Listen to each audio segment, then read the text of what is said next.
نحمده ونصلي على رسوله الكريم أما بعد أعوذ بالله من الشيطان الرجيم بسم الله الرحمن الرحيم يا أيها الذين آمنوا كلوا من طيبات ما رزقناكم واشكروا لله إن كنتم إياه تعبدون وقال عليه الصلاة والسلام التاجر الصادق الأمين مع الصديقين والشهداء والصالحين أو كما قال عليه الصلاة والسلام رب اشرح لي صدري ويسر لي أمري واحلل عقدة من لساني يفقهوا قولي سبحانك لا علم لنا إلا ما علمتنا إنك أنت العزيز الحكيم. محترم بھائیو، بزرگوں، عزیز ساتھیوں، خطبے میں ایک آیت پاک تلاوت کی گئی جس کے اندر اللہ پاک حکم دے رہے ہیں کہ ایمان والو کلوا من طیبات ما رزقناکم، کھاؤ ان پاکیزہ چیزوں میں سے جو ہم نے آپ کو عطا کیے ہیں، اور اللہ کا شکر ادا کرتے رہو اگر تم اللہ کی عبادت کرتے ہو. اور ایک حدیث پاک پڑھی گئی جس کے اندر اللہ کے پیارے نبی صلی اللہ علیہ وسلم ارشاد فرما رہے ہیں کہ سچا تاجر اور امانت دار تاجر تو قیامت کے دن صدیقین شہداء کے مقام و مرتبے پہ ہوگا. آج کے اس مبارک جمعہ کے موقع پر رزق حلال کی اہمیت قرآن و حدیث کی روشنی میں آپ حضرات کے سامنے چند باتیں رکھنے کی کوشش کروں گا. دعا فرمائیں کہ اللہ پاک ہمیں شہر کو توفیق عمل نصیب فرمائے. محترم بھائیو، بزرگوں، ایک حدیث پاک میں اللہ کے پیارے نبی علیہ الصلوۃ والسلام نے ارشاد فرمایا کہ رزق حلال کا تلاش کرنا وہ اہم ترین فریضوں کے بعد میں ایک اہم ترین فریضہ ہے. یعنی بطور ایمان والے کے میرے اوپر جس طرح نماز کا پڑھنا، روزے کا رکھنا، زکوٰۃ کا دینا، حج کا کرنا یہ ایک ایمانی ذمہ داری ہے، اسی طرح اور ایک ایمانی ذمہ داری یہ ہے کہ میں حلال روزی کماؤں، اور اسی طرح حلال روزی، پاکیزہ روزی کھانے کا حکم تمام انبیاء علیہم الصلوۃ والسلام کو بھی اللہ نے دیا. حضرت آدم علیہ الصلوۃ والسلام سے لے کے اللہ کے پیارے نبی علیہ الصلوۃ والسلام تک جتنے انبیاء علیہم الصلوۃ والسلام تشریف لائے تو ہر نبی کے ساتھ کوئی نہ کوئی فن، کوئی نہ کوئی پیشہ، کوئی نہ کوئی حرفت وہ نبی کے ساتھ مختص ہوا کرتی تھی. قرآن میں ہے حضرت نوح علیہ الصلوۃ والسلام نجاری تھے، بڑھائی کا کام کیا کرتے تھے، وَاصْنَعِ الْفُلْكَ. اسی لیے اللہ نے حضرت نوح کو حکم دیا کہ کشتی بناؤ. فن جانتے تھے کہ نبوت کی ذمہ داری کے ساتھ میں اپنے گزر بسر کے لیے حلال روزی تلاش کرنا. حضرت سلیمان علیہ السلام کے تعلق سے فرمایا وَأَلَنَّا لَهُ الْحَدِيدِ کہ بارے نبوت کے ساتھ میں حضرت سلیمان علیہ السلام کو بطور پیشے کے اللہ رب العزت نے زرا کا کام کہ لوہے کا زرا بنانا، لوہے ہاتھ میں پگھل جایا کرتا تھا. اسی طرح میرے اور آپ کے آقا حضور اکرم صلی اللہ علیہ وسلم کو نبوت سے پہلے مکہ مکرمہ میں لوگوں کے اجرت پہ بکریاں چرایا کرتے تھے. حضرت خدیجۃ الکبریٰ رضی اللہ تعالیٰ عنہ کا سامان تجارت وہ لے جا کے اللہ کے پیارے نبی علیہ الصلوۃ والسلام تجارت کر کے آیا کرتے تھے. تو دینی مزاج، اسلامی مزاج یہ ہے کہ اللہ رب العزت نے رزق حلال کمانے کا ہر ایک آدمی کو مکلف بنایا. اسلام گداگری کو، اسلام فقیری کو، اسلام مانگنے کو یہ پسند نہیں کرتا. اسی لیے اللہ کے پیارے نبی صلی اللہ علیہ وسلم نے فرمایا ید العلیا خیر من ید السفلی، کے اوپر کا ہاتھ یعنی دینے والا ہاتھ وہ لینے والے ہاتھ سے بہتر ہے. حضرت انس رضی اللہ تعالیٰ عنہ کے ایک شاگرد حضرت انس کے پاس آئے رضی اللہ تعالیٰ عنہ، آ کے سوال کرنے لگے. حضرت انس رضی اللہ تعالیٰ عنہ نے پوچھا گھر میں کچھ سامان ہے کہ نہیں ہے؟ شاگرد نے کہا میرے پاس کوئی سامان نہیں ہے، بھوک شدت کی لگی ہوئی ہے۔ تو حضرت انس رضی اللہ تعالیٰ عنہ نے کہا گھر میں سامان ٹٹولو، کوئی نہ کوئی چیز ہوگی۔ تو پرانے سامان کچھ حضرت انس کی خدمت میں لائے۔ حضرت انس نے بھرے مجمع میں اس سامان کی نیلامی کی، 1 درہم اس سامان کی قیمت ملی۔ تو حضرت انس نے کلہاڑی 1 درہم کی منگائی اور منگا کے اس نے شاگرد کے ہاتھ میں دیا، دے کے کہا جاؤ محنت کرو، جنگل میں جاؤ، لکڑیوں کو کاٹو اور لکڑیوں کو کاٹ کے شہر میں لا کے لکڑیوں کو بیچو، پھر 1 مہینے کے بعد تم میرے پاس آنا۔ شاگرد گیا، 1 مہینے تک محنت کی اور محنت کے بدلے میں لکڑیوں کا گوٹھا سر کے اوپر رکھا، حضرت کے پاس لایا، کہنے لگا 1 مہینے کے بعد میں کہ الحمدللہ گزر بسر کے ساتھ میرے پاس اب 30 درہم بچے ہوئے ہیں۔ حضرت جابر رضی اللہ تعالیٰ عنہ وہ محنت اور مزدوری کرتے کرتے ہاتھوں میں گڈھے پڑ گئے، اللہ کے پیارے نبی علیہ الصلوۃ والسلام سے مصافحہ کیا، ہاتھ سخت ہو گیا۔ اللہ کے پیارے نبی علیہ الصلوۃ والسلام نے پوچھا اے جابر یہ کیسے ہو گیا؟ تو کہنے لگے میں محنت اور مزدوری کر کے میری یہ حالت بن گئی۔ تو اللہ کے پیارے نبی علیہ الصلوۃ والسلام نے ان کو بشارت دی، بشارت صحابی ہونے کی وجہ سے نہیں دی، جنت کی بشارت دی کہ جو ہاتھ محنت کی وجہ سے گٹے پڑ گئے ہیں اس کی وجہ سے اللہ کے پیارے نبی نے ان کے اس عمل کے بدلے میں ان کو جنت کی بشارت سنائی۔ دین اسلام وہ گداگری کو فروغ نہیں دیتا، دین اسلام مانگنے کو فروغ نہیں دیتا، دین اسلام وہ حلال روزی کمانے کو، حلال روزی محنت کے ساتھ کمانے کو فروغ دیتا ہے۔ اور ایمان والوں کو ترغیب اور حکم دیا گیا کہ اپنی محنت سے خود کما کر کھاؤ اور دینے والے بنو، مانگنے والے نہ بنو۔ آج ہم معاشرے میں دیکھیں لوگوں کے پاس ایک دھیرے دھیرے مزاجوں میں سستی، کاہلی اور چھوٹی چھوٹی چیزوں پہ لوگوں کے سامنے دست سوال کرنا، مانگنا ایک فیشن بنتا جا رہا ہے۔ مانگنے والے روڈوں پر اور مسجدوں کے باہر کھڑے ہوئے اکثر مانگنے والے ہم دیکھیں، صحت مند ہے، صحیح سالم ہے، ہاتھ صحت مند ہے، پاؤں صحت مند ہے، محنت کر کے وہ کوئی نہ کوئی چیز کما سکتے ہیں، رزق حلال کما سکتے ہیں، لیکن محض سستی اور کاہلی کی وجہ سے وہ نہیں کماتے۔ اور اللہ رب العزت نے قرآن میں کہا یا ایھا الذین آمنوا کلوا من طیبات ما رزقناکم، کہ کماؤ اور پاکیزہ روزی کھاؤ۔ اسی لیے کتابوں میں لکھا ہے کہ 2 چیزیں اصل ہیں، ایک صحت اعمال، دوسرا قبولیت اعمال۔ ایک آدمی نماز پڑھ رہا ہے، نماز پڑھنے میں پہنا ہوا صاف ستھرا ہے، وضو کیا، نماز ادا کیا، تو نماز تو صحت نماز ہو گئی، لیکن قبولیت نماز موقوف ہے اس کے اکل حلال پہ، حرام سے اجتناب پہ۔ اگر اس کا پہنا ہوا، اگر اس کا کھایا ہوا اگر حرام لقمہ ہوگا، اللہ کے پیارے نبی علیہ الصلوۃ والسلام کی حدیث پاک ہے کہ حرام لقمہ پیٹ میں اترے تو آدمی کی دعا قبول نہیں ہوتی، آدمی کی عبادتیں قبول نہیں ہوتی۔ تو حد درجے ہم تمام کو بہت زیادہ چوکنا ہو کہ حلال روزی کمانا ہے، رزق تھوڑا ہو، حلال ہو وہ زیادہ بہتر ہے، حرام روزی وہ زیادہ ہو۔ آج ہم اس کمپٹیٹیو دنیا میں، آج ہم میرا اور آپ کا اور اکثر معاشرے میں نگاہ دوڑائیں تو ہم اس کمپٹیٹیو دنیا میں لوگوں سے آگے بڑھنے میں اور اپنا بینک بیلنس بڑھانے کی چکر میں اللہ اور اس کے رسول کی حد بندیوں کو بھول جاتے ہیں اور اللہ اور اس کے رسول کے بتائے ہوئے فرمانوں کو پس پشت ڈالتے ہیں۔ اللہ اور اس کے پیارے رسول صلی اللہ علیہ وسلم نے صحابہ کو ترغیب دی اور حکم دیا کہ ایک حرام کا لقمہ پیٹ میں نہ اترے۔ اللہ کے پیارے نبی علیہ الصلوۃ والسلام کو ایک شبہ کا لقمہ اللہ کے پیارے نبی کے پیٹ میں اتر رہا ہے، اللہ کے پیارے نبی علیہ الصلوۃ والسلام زبردستی کھائے کر کے اس لقمے کو نکالنے کی کوشش کر رہے ہیں۔ حضرت ابوبکر صدیق رضی اللہ تعالیٰ عنہ وہ خلافت کے دور میں ایک مشتبہ مال حضرت ابوبکر صدیق کے پیٹ میں اتر گیا۔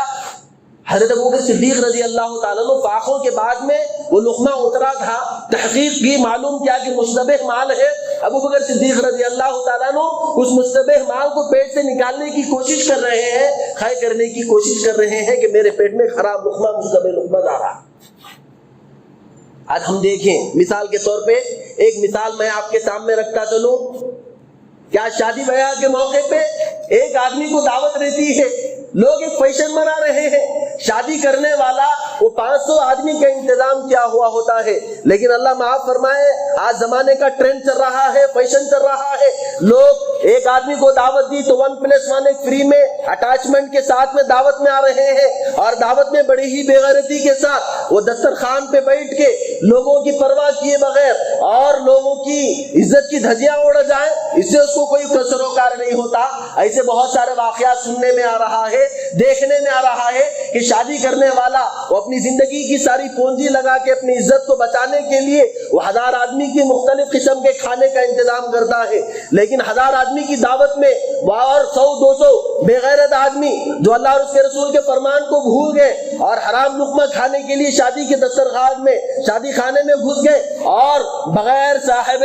دعوت کی اجازت کے دسترخوان پہ بیٹھ کے کھا لے، تو پھر وہ کھانا حرام، لقمہ حرام ہوگا، پیٹ میں حرام غذائیں جائیں گی۔ اللہ کے پیارے نبی نے فرمایا آدمی اٹھائے گا اللہ کے سامنے دعائیں مانگے گا، اے اللہ میری دعائیں کیوں قبول نہیں ہوگی؟ پھر اللہ کے پیارے نبی نے اسی کا جواب دیا کہ اس کی دعائیں کیسے قبول ہوں گی جبکہ اس کا کھانا حرام، پہننا حرام، اٹھنا حرام، بیٹھنا حرام۔ تو دعاؤں کی قبولیت کا ایک خاص تعلق حلال روزی سے، اور قبولیت دعا کا تعلق خاص تعلق وہ رزق حلال سے رکھا گیا ہے۔ اگر رزق حلال ہمارے پیٹ میں اترے گا تو زندگی کے اندر چین سکون ہوگا اور اللہ چین سکون کی زندگی عطا فرمائیں گے۔ رزق حلال ہم اپنی اولادوں کو کھلائیں گے، ان اولاد کے دل میں خوف خدا ہوگا، ان کے دلوں میں محبت خدا پیدا ہوگا۔ اگر ہم رزق حرام کمائیں اور بھلے ہی بڑے بڑے کاروں میں گھومنے لگے اور بڑے بڑے اونچے عالیشان بنگلوں میں رہنے لگ جائیں، لیکن اگر حرام لقمہ ہم کھائیں، حرام لقمہ اپنی اولاد کو کھلائیں، ان کے دلوں میں خوف خدا، اللہ کی خشیت بہت مشکل سے پیدا ہوگی۔ دین اسلام میں اس کو خاص طور سے ترغیب دی گئی۔ آج معاشرے میں نکل کر دیکھیں، ہم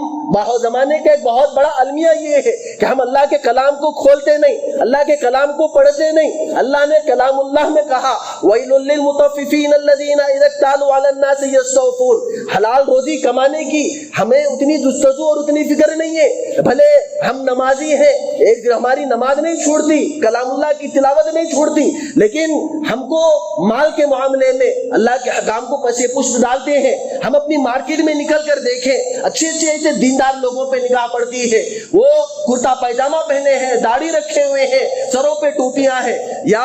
ایسے بہت سارے لوگ جو نام ایمان والے ہیں لیکن ناپ تول میں کمی ہو رہی ہے، کانٹوں میں ڈنڈی ماری جا رہی ہے اور وزن چوری کیا جا رہا ہے، اور لوگ حرام مال کو کما کر اپنے اونچے اونچے گھر بنا کے خوش ہو رہے ہیں۔ حالانکہ قوم شعیب جو قوم کے ایمان والی تھی، وقت کے نبی پہ ایمان لائی، لیکن ایک قصور اس قوم کا تھا، وہ قوم کی نبی کی بات کو یہ نہیں مانی کہ ناپ تول میں کمی نہ کرو، وزن میں ڈنڈی نہ مارو۔ قوم نے بات کو نہیں مانا، اللہ نے ایک گناہ کے بدلے میں ساری کی ساری قوم کو ہلاک و برباد کر دیا۔ اللہ کے پیارے نبی علیہ الصلوۃ والسلام نے مجھے اور آپ کو حلال روزی کمانے کا اور دعاؤں کی قبولیت کا خاص تعلق حلال روزی سے اور حلال لقموں سے جوڑ دیا گیا، تو آج ہمارے اوپر ہماری بدعمالیوں کے بدلے میں ظالم حکمراں مسلط نہیں ہوں گے، اور ہماری بدعمالیوں کا شامت ہمیں نہ پکارے تو پھر کس کو پکارے گی؟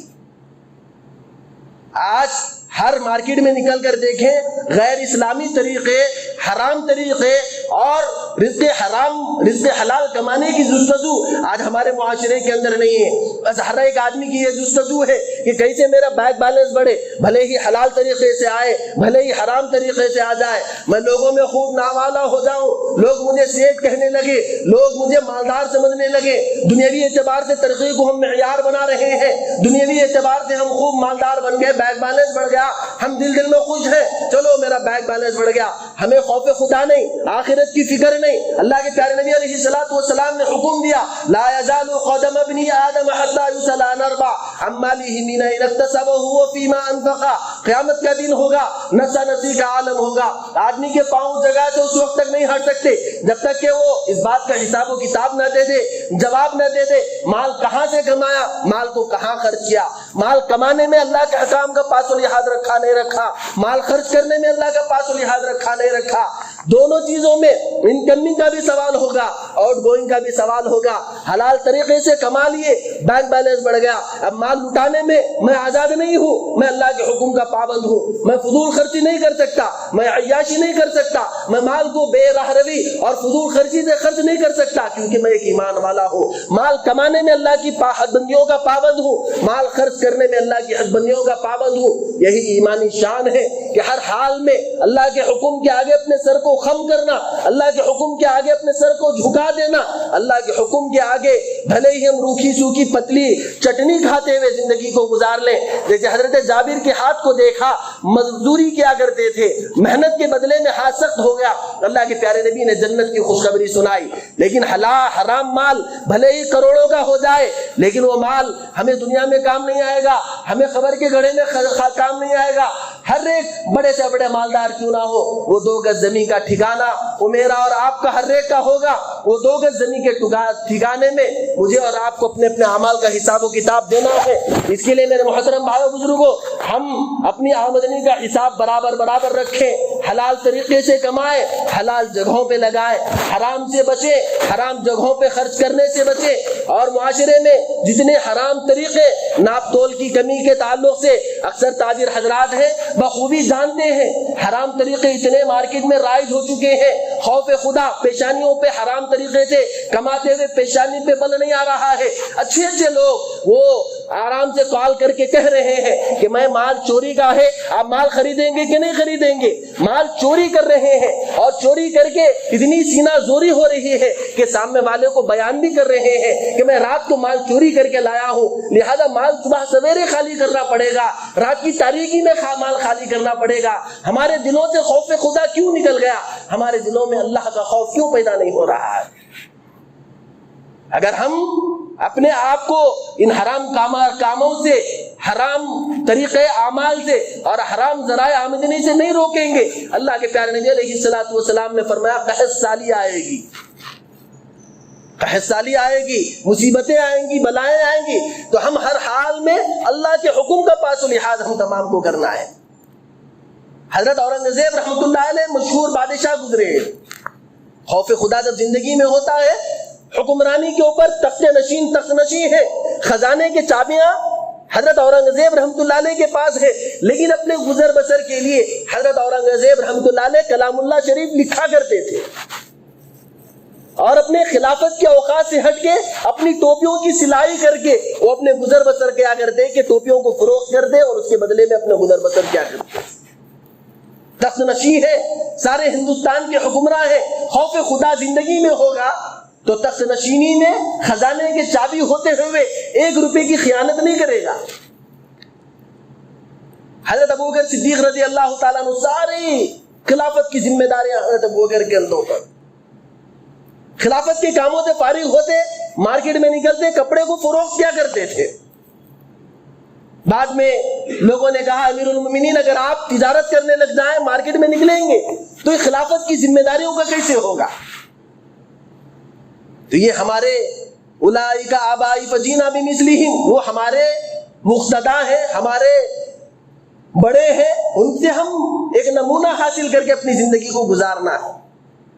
یہ مختصر سی زندگی میں حلال طریقے سے جتنی آمدنی ہم کر سکتے ہیں ضرور کمائیں، لیکن حرام کا کوئی لقمہ، حرام کا پیسہ میرے پاس آ جائے یہ کوئی ایمان والا برداشت نہ کرے۔ ہمیں یہ جو شکایت ہے ہماری دعائیں قبول نہیں ہوتی، نمازیں قبول نہیں ہوتی، زندگی میں چین نہیں ہے، سکون نہیں ہے، اس کی ایک وجوہات میں ایک اہم وجہ یہ ہے کہ ہم رزق حلال کی فکر نہیں کر رہے، اور رزق حلال کو ہم نے دین کا حصہ نہیں سمجھا۔ خطبے کے اندر ایک حدیث پاک پڑھی گئی، اللہ کے پیارے نبی صلی اللہ علیہ وسلم نے فرمایا التاجر الصادق الامین، کہ وہ تاجر جو اپنی تجارت میں سچا ہو، امانت دار ہو، مع صدیقین و شہداء و صالحین، قیامت میں صدیقین شہداء کے مقام پر ہوگا۔